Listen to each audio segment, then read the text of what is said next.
இன்னைக்கு குழந்தைங்கள ரொம்ப சீக்கிரமா குண்டாக்கக்கூடிய ஒரு அற்புதமான ரெசிபி தான் பார்க்க போறோம். இதுக்கு நமக்கு கோதுமை 1 பங்கு வேணும். நம்ம நார்மலா சமையலுக்கு யூஸ் பண்ற புழுங்கல் அரிசி 2 பங்கு எடுத்துக்கோங்க.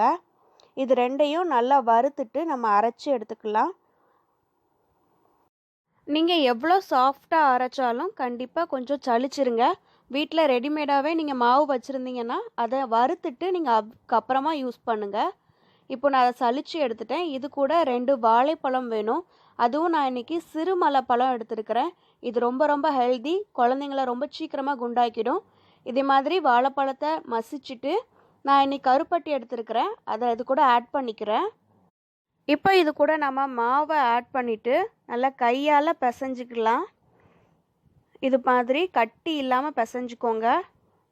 கருப்பட்டிங்கிறனால அதில் இருக்கிற ஈரப்பதமே ஓரளவுக்கு நல்ல குழு குழுன்னு வரும். அதுக்கப்புறம் கொஞ்சமாக தண்ணி விட்டு நம்ம பிசைஞ்சிக்கலாம். இதை நம்ம எண்ணெயில் பொரிச்சு எடுக்க போகிறோம். இதுக்கு நம்ம தேங்காய் எண்ணெய் யூஸ் பண்ணிக்கலாம். கொஞ்சம் தேவைன்னா நீங்கள் நெய் கொஞ்சமாக அதில் தேங்காய் எண்ணெய் கூட ஆட் பண்ணிக்கோங்க. ரொம்ப ரொம்ப வாசனையாக இருக்கும். குழந்தைங்க ரொம்ப அழகாக சாப்பிடுவாங்க, விரும்பி சாப்பிடுவாங்க. இதை நான் இப்போ எண்ணெயில் பொரிச்சு எடுக்கிறேன்.